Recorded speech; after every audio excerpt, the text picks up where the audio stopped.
Blood on off juice एक 8 episode की animated श्रृंखला है जो ग्रीक पौराणिक कथाओं पर आधारित है। यह एक युवक हेरॉन की कहानी बताती है जो अपने जन्म और अपने पिता की पहचान के बारे में सच्चाई का पता लगाने के लिए एक खोज पर निकलता है। एलेक्सिया 2 राक्षसों का शिकार करती है जो एक गांव के पास हैं जहां हेरॉन खदान में काम करता है। क्योंकि उसकी मां अविवाहित है और वह नाजायज है, उन्हें गांव वालों द्वारा बुरा बर्ताव झेलना पड़ता है। उनका एकमात्र मित्र एलियास है, एक वृद्ध व्यक्ति। जब एक दानव हेरॉन पर हमला करता है तो एलेक्सिया उसे घायल कर पकड़ लेती है जब वह मानव रूप में छिपा होता है। एलेक्सिया समझाती है कि मानवों का एक पंथ जो दानवों में बदल गया है करीब आ रहा है और मनुष्य को जलाकर उसका राक्षसी चेहरा ग्रामीणों को दिखाती है। एलियास हेरॉन को समझाते हैं कि जब ओलंपियन देवताओं ने उन दैत्यों को हराया जो युद्ध में गिरे अंतिम टाइटन के खून से उगाए गए थे, ज्यूस ने 2 दैत्यों के साथ अपने साथियों के साथ विश्वासघात करने और उनके शवों को समुद्र में फेंकने का समझौता किया। उनकी आत्माओं को एक कड़ाही में फंसाया जिसे हेफेस्टस ने बनाया था और तालोस द्वारा संरक्षित किया गया था। बाद में एक मानव पंथ द्वारा एक दानव का शरीर खोजा गया जिन्होंने दानव का मांस खा लिया और राक्षस बन गए। एलेक्सिया हेरॉन को अपने सैनिकों में शामिल होने के लिए आमंत्रित करती है, लेकिन वह गांव वालों को बचाने में मदद करने से इनकार कर देता है उनके दुर्व्यवहार के कारण। गांव के लोग हेरॉन की मां पर राक्षस होने का आरोप लगाते हैं और उन्हें जलाने की कोशिश करते हैं, लेकिन वह खुद को जलाकर साबित करती है कि वह इंसान है। उनके द्वारा हेरॉन को पीटने के बाद युद्ध आने वाला है, यह जानते हुए एलियास हेरॉन से कहता है कि एक पर्वत की छोटी से शक्तिशाली धातु एडामेंटाइन को खोदकर एक तलवार बनाए। एलियास, जो कि ज्यूस के रूप में प्रकट होता है, का सामना एरेस से होता है, जिसे यह जानकर आश्चर्य होता है कि ज्यूस चाहता है कि हेरॉन मानव जाति का नेतृत्व करे। हेरॉन एक रानी का सपना देखता है जो 2 बेटों को जन्म देती है, एक उसके पति का और दूसरा किसी और व्यक्ति का। हेरॉन एडामेंटाइन एलियास के पास लाता है जो तलवार बनाना शुरू करते हैं और उससे बताते हैं कि उसका सपना 3 होनोरे, फोबेटोर, फंटासोस और मॉर्फियस से आया था, 2 स्वप्नों, भ्रांतियों और दृष्टियों के संबंधित देवता। हेरॉन अपनी मां से सामना करता है जो स्वीकार करती है कि वह कभी कोरिंथ की रानी इलेक्ट्रा थी, लेकिन ज्यूस ने उससे प्रेम किया और वह जल्द ही गर्भवती हो गई। ज्यूस की पत्नी हेरा ने ज्यूस की बेवफाई का पता लगाया और राजा को उसके सपनों में बेवफाई के बारे में बताने के लिए होनरे को भेजा। जब इलेक्ट्रा ने 2 जुड़वा लड़कों को जन्म दिया तो राजा ने अपने बेटा न होने वाले बेटे हेरॉन को मारने की कोशिश की, लेकिन ज्यूस ने हस्तक्षेप किया और इलेक्ट्रा ने राजा को मार डाला। ज्यूस ने हेरॉन और इलेक्ट्रा को बादलों की परत के नीचे छुपा दिया ताकि हेरा उन्हें कभी न ढूंढ सके, जबकि हेरॉन का जुड़वा भाई पीछे छोड़ दिया गया और उसे एक अंकल ने मार डाला जो कोरिंथ का ताज चाहता था। एलिस को अपना पिता ज्यूस पहचानते हुए हेरॉन उनका सामना करने की कोशिश करता है, लेकिन केवल पूरी तलवार पाता है जिसे हेरॉन एक चट्टान में घुसाकर अस्वीकार कर देता है। एलेक्सिया के सैनिकों को पंथ के नेता द्वारा मारा जाता है, लेकिन एलेक्सिया उनके मुख्य शिविर के नक्शे के साथ भाग जाती है, इसलिए उसके पीछे एक 3 सिर वाला शिकारी कुत्ता भेजा जाता है। ज्यूस हेरॉन से माफी मांगने के लिए प्रकट होता है, लेकिन हेरॉन द्वारा ठुकराए जाने के बाद चला जाता है। एलेक्सिया शिकारी कुत्ते के साथ उसके पीछे पहुंची, इसलिए वह हेरॉन के साथ भागती है। हेरा कसम खाती है कि इलेक्ट्रा और हेरॉन को मार देगी, इसलिए ज्यूस उसे धमकी देता है कि वह इलेक्ट्रा की जिंदगी को भाग्य के हाथों में छोड़ दे। गुप्त रूप से ज्यूस सुरक्षा के बादलों को हटा देता है ताकि वह हेरॉन को देख सके। राक्षस हमला करते हैं तो गांव वाले सुरक्षा के लिए हेरॉन की लोहे की खान से बच निकलते हैं। हेरॉन एक चट्टान को गिरा देता है जिससे कई राक्षस दब जाते हैं, इसलिए राक्षसों का नेता उसे मारने की कोशिश करता है। हेरॉन केवल तब बचता है जब ज्यूस उसे टेलीपैथिक संदेश भेजता है, चेतावनियां। इलेक्ट्रा राक्षसों से छिपने में सफल हो जाती है, लेकिन राक्षसों का नेता सेराफिम गांव वालों से एलेक्सिया का पता बताने की मांग करता है। ज्यूस गुलाब की झाड़ी से एलेक्सिया की गंध छुपा देता है। ज्यूस को सक्रिय रूप से हस्तक्षेप करते देख हेरा स्वयं हस्तक्षेप करने का निर्णय लेती है और सेरबेरस को पुनः निर्देशित करती है।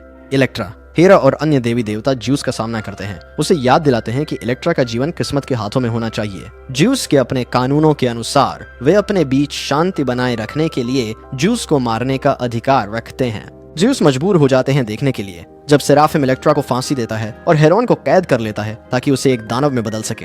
हेरा ज्यूस की दुर्दशा पर खुश होती है, जबकि सेराफिम इलेक्ट्रा का नेकलेस लेता है जो हेरॉन और उसके मृत भाई की याद में है। एलेक्सिया को जीएस मिलता है जो इलियास के रूप में छुपा हुआ है।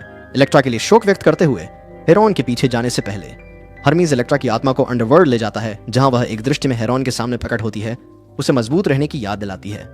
हेरा सेराफिम के सामने प्रकट होती है, उसे अपने सामने घुटनों पर मजबूर करने के बाद हेरा उससे बताती है कि वह पहले जन्मा है।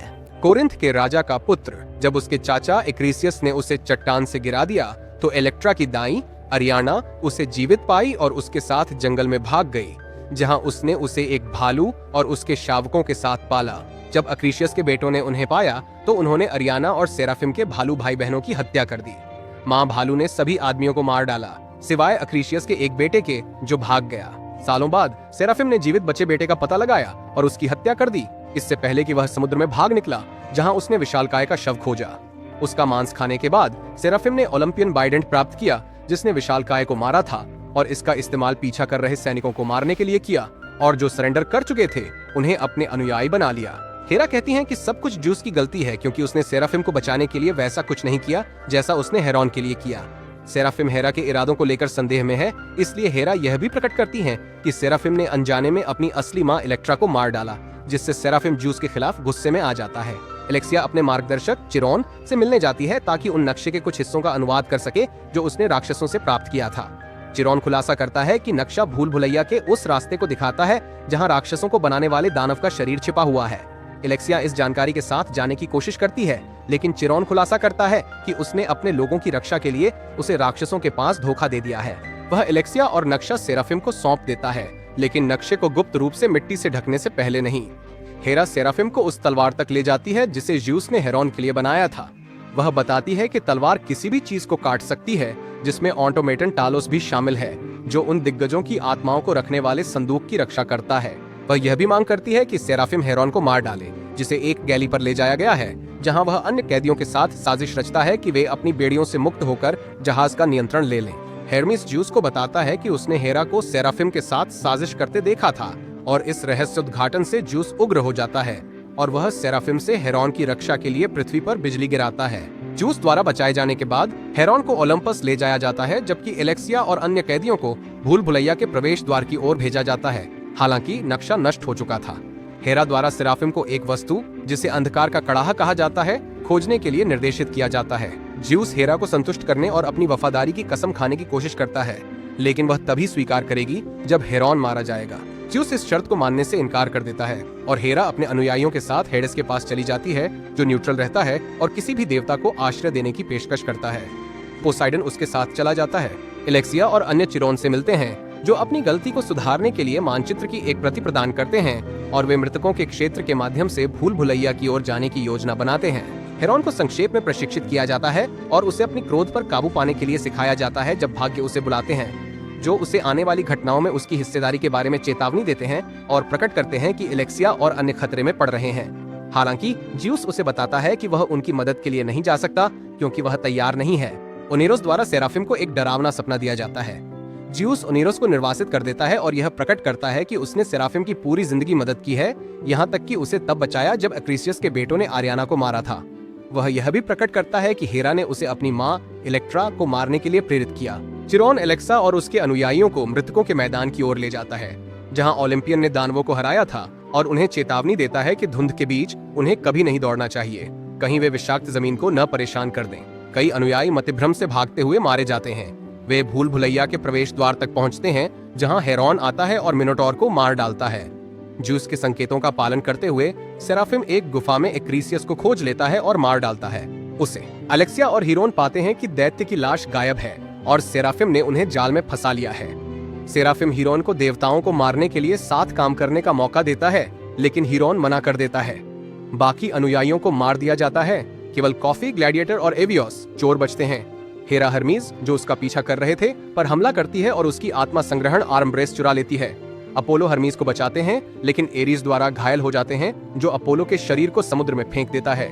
सेराफिम कड़ाही को ढूंढता है और हेरोन की तलवार का उपयोग करके टेलोस से बच निकलता है। हेरा दैत्यों की आत्माओं को उनके शरीर में लौटाकर छोड़ देती है और हर्मेस के रूप में छद्मवेश में ज्यूस को घातक रूप से घायल कर देती है।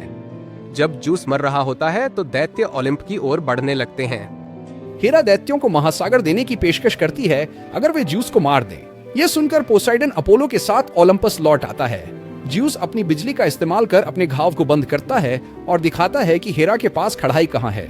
जैसे ही ओलंपस के लिए युद्ध शुरू होता है, हेरोन, एलेक्सिया, कोफाई और एबोस दानवों के शिविर में घुसपैठ करते हैं। ज्यूस हेरोन को एहसास होता है कि कड़ाही को हेरा के कौवों द्वारा आकाश में ऊंचा रखा गया है। ज्यूस हेरा पर हावी हो जाता है, जिससे हेरोन को कड़ाही वापस लेने का मौका मिलता है, जबकि दानवों का नेता घायल हो जाता है। ज्यूस हेरा को धोखा दिया जाता है और लगभग दिग्गजों के नेता द्वारा मार दिया जाता है, लेकिन ज्यूस उसे बचाने के लिए अपनी जान की बलि देते हैं। सेराफिम हेरा की दाहिनी भुजा काट देता है और कड़ाही लेकर भागता है, जबकि हेरा भाग जाती है। हेरोन सेराफिम से मुकाबला करता है ज्यूस के प्रशिक्षण को स्वीकार करते हुए हेरोन अपने सीने में सेराफिम के त्रिशूल को भोंकता है, सेराफिम को भी भेदता है और अंततः ज्यूस की बिजली का आह्वान कर सेराफिम को मार देता है। हेरोन कड़ाह तक पहुंचता है और एक बार फिर सभी दानवों की आत्माओं को उसमें बंद कर देता है, जिससे युद्ध समाप्त हो जाता है। अगली सुबह हेरोन अपने दोस्तों से मिलता है और कई देवताओं द्वारा ओलंपस में उसका स्वागत किया जाता है। सौतेले भाई सेराफिम की आत्मा पाताल लोक में जागती है, जहाँ त्रिशूल उसके असली मालिक हेडिस द्वारा प्राप्त किया जाता है, जो सेराफिम को अनंत दंड से मुक्ति का प्रस्ताव देते हैं अगर वह हेडिस के सामने वैसे ही झुकता है जैसे वह हेरा के सामने एक बार झुका था।